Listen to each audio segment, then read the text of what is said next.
hello, and welcome to the Asylum. I almost said it wrong, but I caught myself last possible second. Way to go. Don't worry, they pronounce things wrong in these all the time. That's true. I'm your host, Don, and with me, as almost always, is my co-host and best friend, Jeremiah. And we're talking a shark movie made by the Asylum. Shocker, I know. Surprise. They make so few of these. Yeah, they're like, it's so rare for the Asylum to make a shark horror film that we just had to talk about.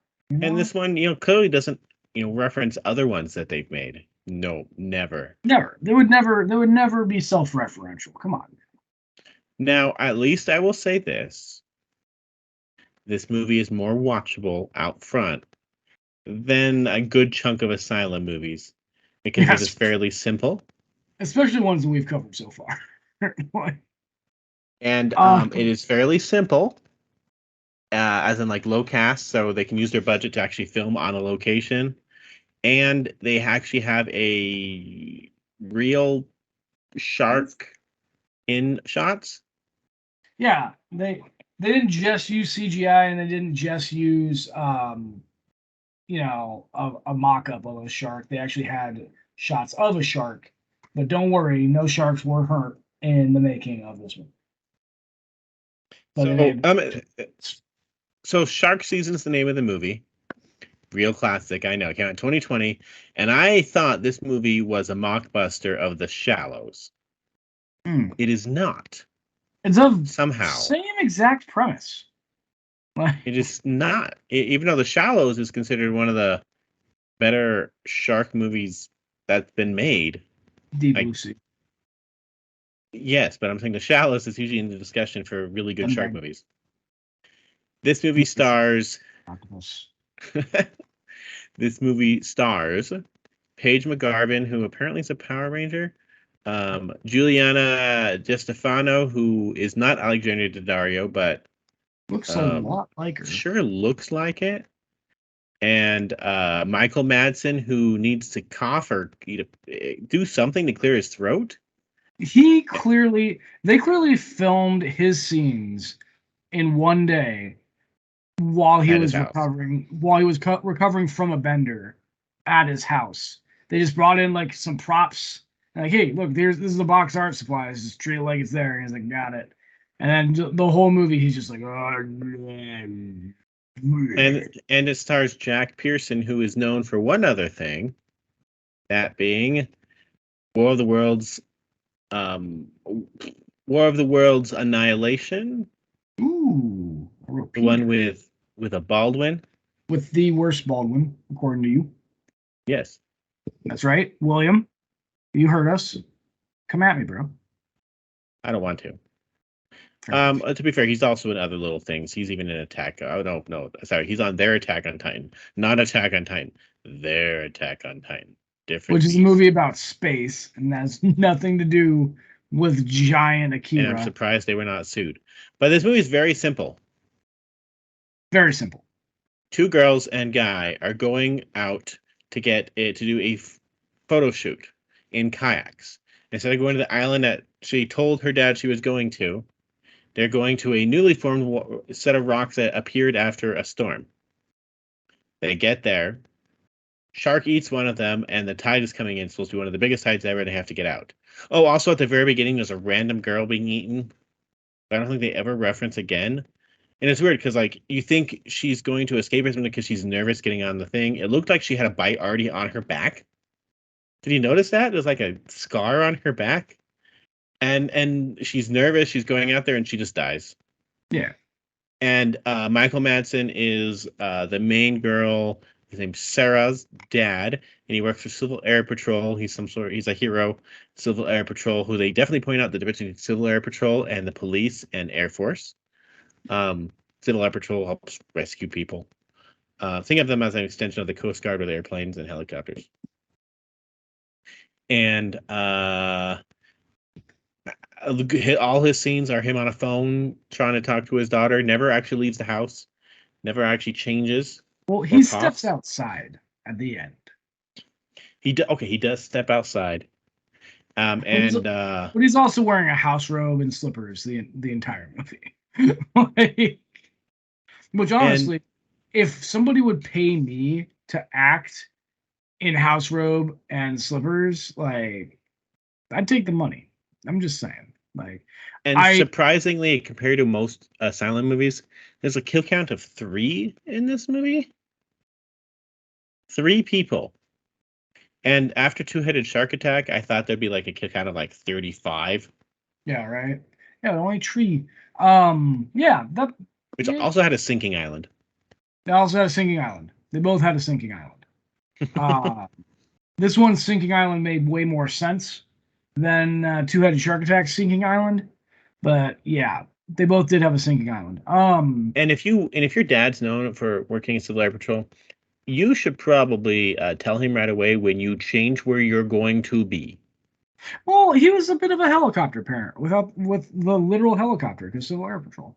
But he's a bit of a helicopter parent, and she wanted to, be free with her ex-boyfriend and his new girlfriend. Well, they weren't officially dating yet.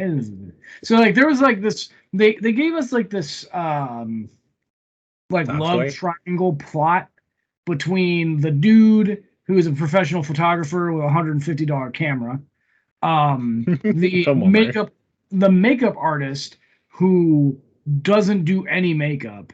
She just adjusts Sarah's hair like 30 times by just moving it over her ear, and that is all natural. They went all natural, but they brought a makeup person on like a 3 or 4 hour kayak ride to be all natural. And then Sarah, who I don't know what she actually does besides being a model for her ex. Anyway, so they set up this like this love triangle going on there where like they obviously used to date, and Megan, that's the makeup artist, is totes into him, and she's like talking to her, and she's like, nah, we're done, yo, like it's okay. And she's like talking to Jason, and she's talking to Jason, and so they set up this love triangle for Jason to immediately be eaten by a shark. Like, and spoiler alert, no lesbians. No lesbians, which was this is done by the director of Jailbait. Yeah, but no lesbians. And 12-12-12. Classic. 2 absolute classics. No. But yeah, there was no. One of them is classic terrible, and the other one is classic. What it was. Abomination. But yeah, and one thing I will say, it takes 4 hours for them to get to this island or something like that. But it would have taken an hour if they actually knew how to kayak, because none of these actors know how to kayak, right? They were supposedly really good kayakers because that was their plan. And then like whenever they're kayaking, like, I don't know much about kayaking, but I did work at a kids camp, and I had to help kids learn how to paddle. And these guys were worse than the first graders that I was teaching how to paddle. And B, you could see their kayaks just like in the water bumping into each other and stuff, which worked out well once because they tied their kayaks together. But other than that, like, clearly they don't know what they're doing. And they didn't, like, Asylum, as per usual, didn't have the forethought to be like, maybe we should hire people who know how to kayak for our kayaking. Like, kayaking movie. They don't have people who can kayak in a kayaking movie. Yeah, like what is up with that? Also, my hand, I don't know if it's this lighting, but my fingers look really long. Weird. Anyway, yeah, so they make a movie about kayaking without hiring, like, not even a kayaking coach or something. Like, that was a little off. But yeah, so other than that glaring silliness, the special effects in this were not bad for an Asylum. Yeah, film. They were passable. It helps, but helped this movie the most is they filmed outside. Yes. They filmed in the sun, so they had good lighting. Yep. They weren't on a set ever. Yep. As far as I know. And they used actual shots of an actual shark filmed on a GoPro, probably. As much as they could. And when the shark was eating people, it was very much close up. They didn't actually have to show a ton of stuff.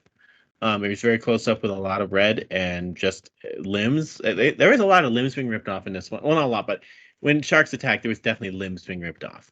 Yes, definitely. And they made it very quick and covered it in red, and I think that helped it to its advantage because we know what's going on. You don't Yeah, need to see like the gore. decimation of people. Yeah, definitely. Yeah, so special effects not bad for an Asylum film. Let's talk about the phone charger. So part of this whole thing is that they get out on this island, he gets attacked, and they're trying to call she tries to call dad, and their phones are almost all dead. And so she calls, has enough for one call, and hangs up, and there's not enough like energy left on her phone for him to ping it right. So from what they at least had the science right about like if there's only one tower, it's really hard to figure out where the heck they are. You need at least you need three. Or the more towers you have, the easier. With three you can pretty much get anyone. Um and so they had that science right. They couldn't ping her, but only for them later when they're on a sandbar to be like, "Oh, look, we had a solar thing the entire time." Which, by the We way, if you had look at a the movie soul. when she's charging her phone, it's not plugged in. We had a solar powered cell phone charger the entire time that we were out in the sun trying to make phone calls. Mm-hmm. Yeah. It's a little bit of artificial drama involved with that. There's some like kind of weird dialogue between the girls where they're trying to manufacture some hatred when clearly these two girls don't have any hatred or dislike for each other at all. But they're like trying to make it seem like there's some drama going on, and it's just like no. Honestly, thought they were gonna make out at the end. That's where I I did thought it too. was gonna go. I was hoping for it. Let's be honest. Um, yeah, but they didn't make it out at the end, which was disappointing to say the least. But yeah, so they tried to make some drama happen that didn't really go over well. Then there was the complete lack of inflection in the Navy guy's voice. You mean he's clearly reading it and he has no emotion at all? It makes a person with emotion in Batman Returns sound like she has emotion when she's talking about the penguins launching missiles. It's like this is his script. They don't show his mouth half the time. They filmed him like this. I'm going to tell you about the theory that they have on why this shark is attacking. And it's just like, really, dude? Really? Or were you like the producer's brother or something? And he's like talked him into putting you in this movie. Like, come on, if you've got that kind of pull, do something better than the sun. Come on. Come on. I wonder if that guy's name is there's someone on here named Darren on the cast list. I wonder if that's who that person is. It's either that guy, the jet ski guy that dies immediately, or the guy flying the helicopter. It's here. If this is him, he was an Annabelle Party, whatever the heck that is. Fast and Furious Death Race. Classic. Asteroidageddon. Airliner Sky Battle. What is that? Are these Asylum films? These have got to be Asylum films. Like, I need to see what this is.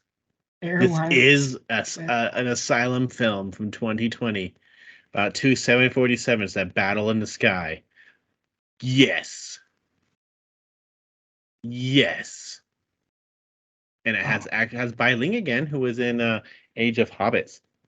Who is or also known as Clash of the Empires, which was a fantastic film. Lord of the Elves? Lord of the Elves. Or Lord of Elves, sorry. Not Lord of the Elves. Lord of Elves. Lord of the Underworld.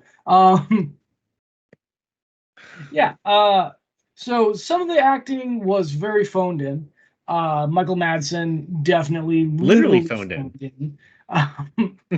The Coast Guard guy, the guy flying the helicopter, who's like, I like it how all these government employees are like, "Oh, look, we see them. We're not helping them now." Oh, look, There's a shark circling around them. Let me take the picture. I was just like, Don't you? They would have a gun in there. they Why would didn't have he better. shoot the shark? They would have better reconnaissance cameras than that dude's cell phone. And then when the rescue boat gets there, they're like, "There's a shark by you. We're not getting any closer." There's a shark near you. We're gonna stay at least 40 feet away. We've seen enough Asylum movies to know what happens when a boat gets near a giant shark. We're gonna be all the way over here. You gotta swim because they capsized your kayaks. So good luck. And we also don't have guns. And we don't have guns. Because why would we? Why would the Coast Guard have guns? You know, they're not trained to use it. But yeah, so some of the acting not great. I felt that Sarah and Megan as our deuterogonists were actually pretty good. Yeah. They were definitely good. And so was Jason. Yes, like our three main characters all did a good job. Other than that, Michael Madsen wanted to talk like this the entire time. Don't worry, I have some good news. The tide today is one of the biggest ever. It'll cover your place by night, and if we don't rescue you, you're going to die. Call me back. That is good news. And then when she does call him, the first thing he says is, "The tide today is really big. You're going to die." Yeah, it's wonderful. But at least the science was correct in this movie. Like, they talk about how to locate people. They talk about, actual triangulation. They talk about the search areas. They at least probably had someone writing it who knew what they were talking about.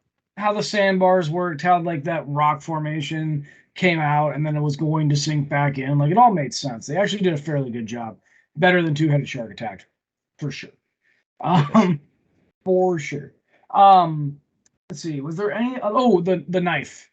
So early on, Sarah, smart girl that she is, arms herself with a knife.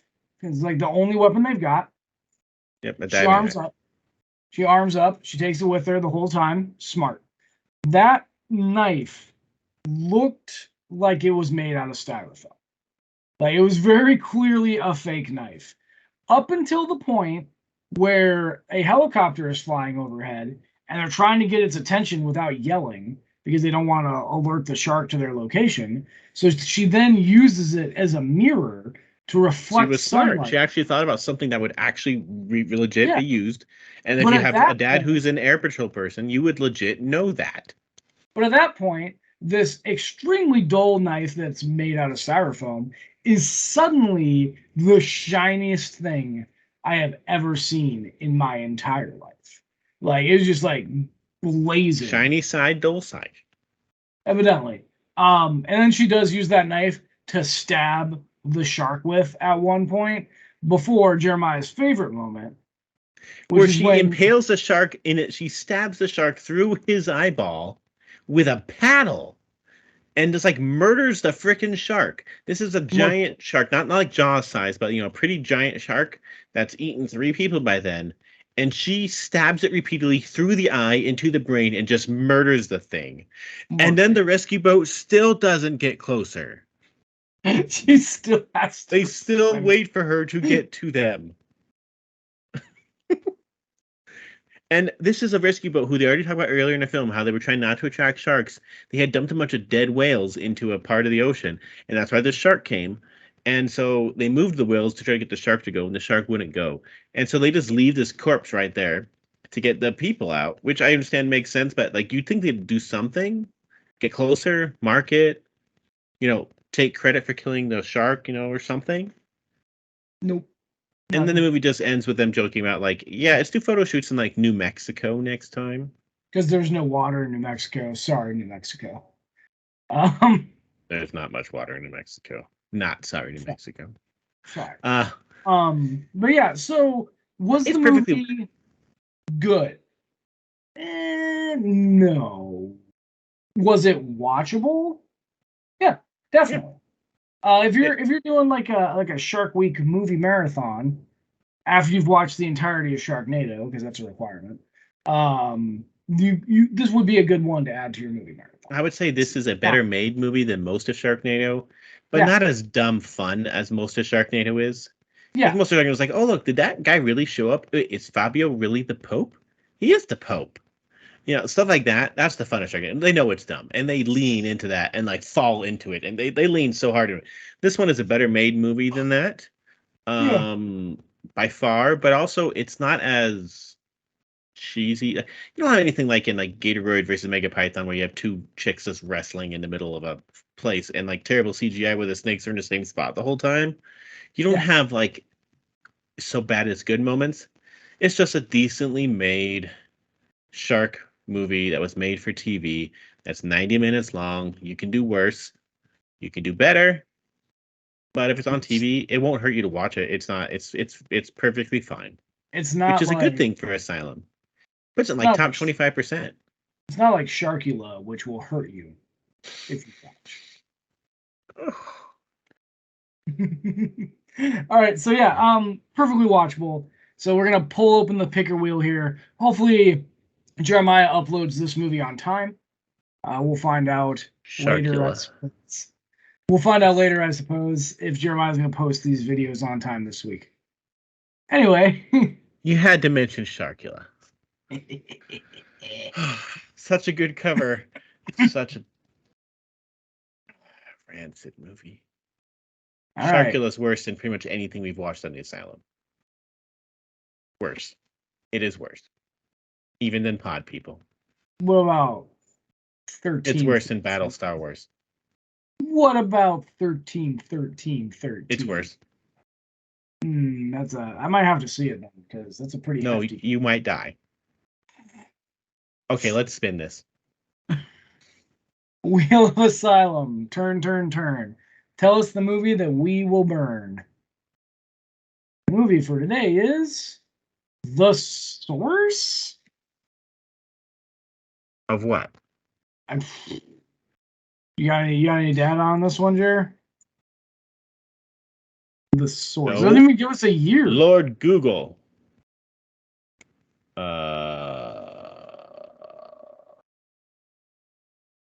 There's no way it's the 91 movie or 99 movie, is it?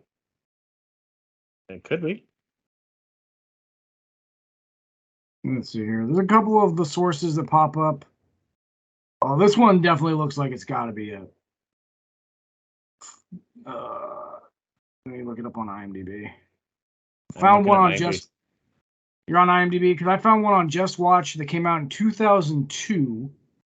That is on Tubi and Pluto, which checks for your regular Asylum film. I found one that came out in 2011 called The Source that has way too many hot chicks and is way too foreign of a cast to be made by them. So 2002, The Source says 4 outcast teenagers acquire mystical powers that allow them to become gods on campus with deadly consequences. That definitely sounds like an Asylum film. Let's see. I see it right here.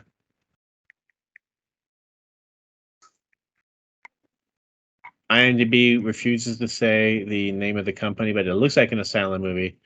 Let's see if The Source is available to watch anywhere where humans watch. Because the problem with old Asylum movies, they tried removing them from existence. That one is on Tubi. The 2002 one. In the tradition of The Craft and Charmed. The Source, also known as The Surge. Yep, that's the one. Same movie. Available on Tubi TV. Or not Tubi TV, if you want to watch it. Well, this is them attempting to imitate our childhood. Yeah, it definitely gives off the Covenant vibes. The Source, also known as The Secret Craft in the UK and The Surge on DVD in the United States, is a 2001 film directed by S. Lee Taylor, starring Matthew Scollin, Melissa Renee Martin, Edward De Ruyter, and Alice Frank. The story concerns 4 teenagers who obtain superhuman powers, allowing them to control others. And this is before they became mockbusters. So let's see how this is. Let's breathe in, breathe out. Okay, bye.